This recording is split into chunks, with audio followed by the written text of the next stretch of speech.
জামাই ষষ্ঠীর পাতে ইলিশ না থাকলে হয় নাকি? তা বাঙালি রান্নায় এই ইলিশ এলো কোথা থেকে? ফলো করুন, বলছি। কথায় আছে ঘ্রাণেন অর্ধ ভোজনম, গন্ধেই অর্ধেক খাওয়া শেষ। ইলিশের ক্ষেত্রে তা যথার্থ।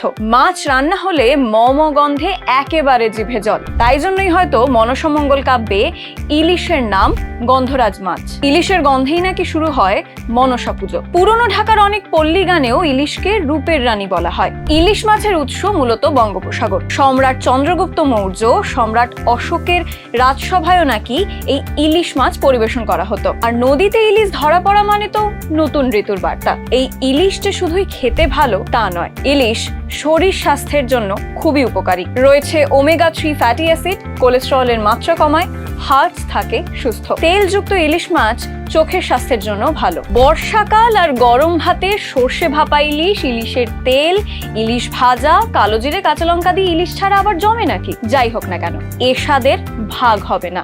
ইলিশের কোন পদটা আপনার বেশি প্রিয় জানান কমেন্টে। ফলো করুন আনন্দবাজার.com।